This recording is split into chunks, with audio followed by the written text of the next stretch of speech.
Siapa, Bu? AR. Suami ya Bu berarti? Istri. Oh istri. Bukan Gugatan cerai, ya Bu? bukan gugat talak. Gugatan cerai. Oke Bu, mungkin ya. Oke, mungkin Ibu izin terkait kabar kebenaran info atas nama Adli Fairuz sudah resmi mendaftarkan gugatan cerai atau seperti apa ini? Oh, ada data terdaftar ya di Sistem Informasi Penerusan Perkara Pengadilan Jakarta Selatan atas nama dengan inisial AR melawan AAF. Daftarnya terdaftar tanggal 23 Oktober 2025. Sidang pertamanya nanti tanggal 6 November 2025. Ini mengajukan pihak dari siapa, Bu? AR. Suami ya Bu berarti? Istri. Oh istri. Bukan Gugatan cerai, ya Bu? bukan gugat talak. Gugatan cerai. Oke Bu, mungkin istri sendiri memberikan langsung atau dikuasakan oleh kuasa hukum? Dengan kuasa hukum. Mungkin isinya Bu, mungkin apa yang digugat mungkin perihal yang Itu nggak diceraikan. bisa ya. Kalau isi sudah dari awal kami sampaikan, kami tidak bisa memberikan informasi tentang isi gugatan. Mungkin tahap persidangannya nanti seperti apa Bu? Sidang Untuk pengajuan pertama nanti gugatan. tanggal 6 November 2025. Itu sidang pertama. Mediasi berarti? Kalau dua-duanya hadir, mediasi. Kalau salah satu tidak hadir, maka dipanggil. Ibu, untuk keduanya masih satu rumah atau alamat yang sama atau seperti apa, Bu?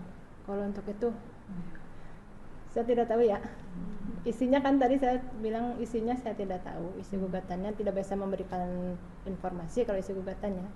Termasuk itu juga hanya tentang prosedur dan tahapan persidangan saja yang bisa kami sampaikan.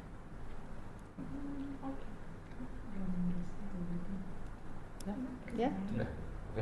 Sudah cukup? Oke.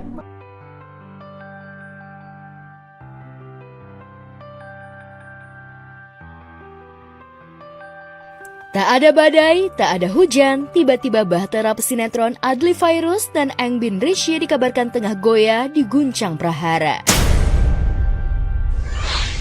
Kabar itu mencuat setelah postingan kesendirian Eng bin di Tanah Suci menjadi sorotan netizen. Dengan latar kota suci Mekah, Eng bin memajang foto saat menjalani umroh sendirian tanpa kehadiran Adli. Yang paling jadi sorotan adalah caption yang ditulisnya, "Ya Allah, kutukanlah kembali jiwa yang hancur dan hati yang remuk. Ya Allah, sembuhkanlah diri ini yang remuk berkeping-keping. Hapuskanlah segala kesedihan." Tulis Eng bin berdoa dalam batin yang terluka.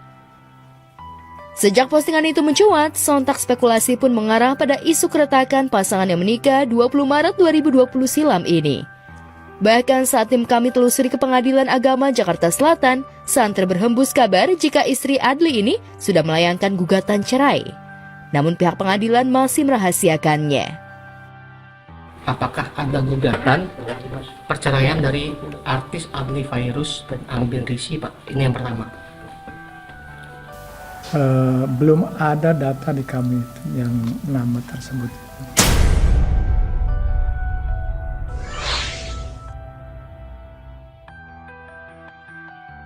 Keretakan bahtera Adli dan Eng bin bukan saja sudah merebak sejak postingan di kota suci Mekah, tapi juga diperkuat oleh penelusuran netizen yang maha tahu pada jejak digital acara ulang tahun ke-28 Eng bin Agustus lalu yang dianggap janggal karena wanita kelahiran Jakarta 27 Agustus 1997 ini merayakan ultah hanya ditemani ayah dan keluarga tanpa kehadiran Adli.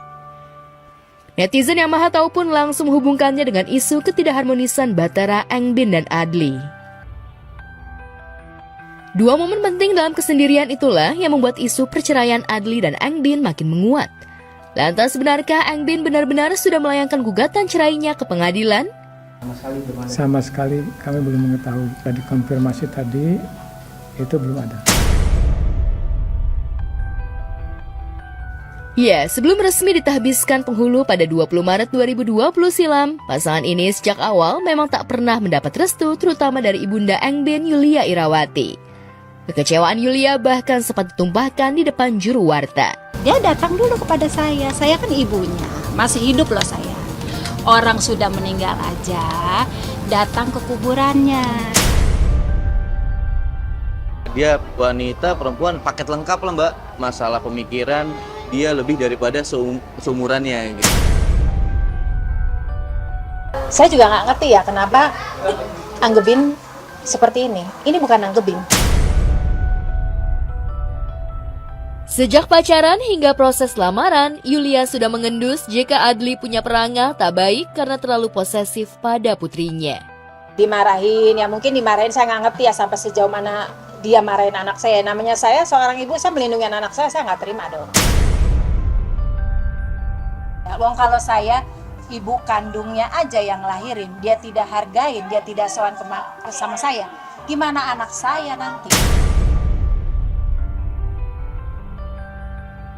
Bahkan sejak bersama Adli, kepribadian Engbin berubah 180 derajat hingga akhirnya Yulia memutuskan tak merestui putrinya untuk menikah dengan mantan kekasih Shiren Sungkar ini. Kan kalian bisa ngeliat, kalau saya mau jodohin sama kawin dari kemarin aja waktu di rumah saya. Itu aja. Sekarang siapa yang melakukan ini? Apalagi Anggebin ini usia produktif ya untuk dia berkarir gitu. Ya buat saya ini sangat disayangkan sekali ya. Dia sebenarnya bisa dibilang yang pertama dan terakhir dia sih. Sama. Apa ya, dia itu laki-laki yang sangat tanggung jawab. Kalau aku melihat laki-laki itu pertama tanggung jawabnya dulu. Tanggung jawabnya bagus, berarti dia bisa menjadi imam yang baik.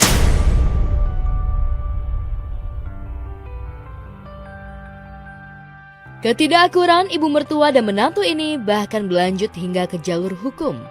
Adli melaporkan ibunda Engbin ke polisi tahun 2021 setahun setelah menikahi Engbin atas kasus pencemaran nama baik imbas tudingan KDRT yang dilayangkan ibu mertuanya. Restu tidak datang, undangan polisi yang datang. Meski tanpa restu sang ibu, toh nyatanya Engbin dan Adli kerap pamer kebahagiaan.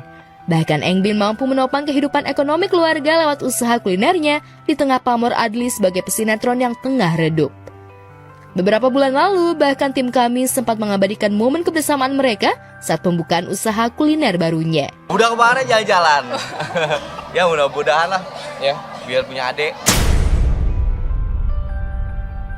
Lantas benarkah kemesraan itu akan benar-benar berakhir setelah 5 tahun mengayuh batera? Benarkah Engbin dan Adli kena karma restu sang bunda? Saya lihat aja apa yang dia mau lakuin setelah melakukan hal yang tidak pantas. Alhamdulillah sih, kita saling Engbin jadi airnya, gue jadi apinya. Gue jadi airnya, Engbin jadi apinya. Saya cuma mau lihat aja apakah ini yang dibilang bisa menjadi imam buat anak saya.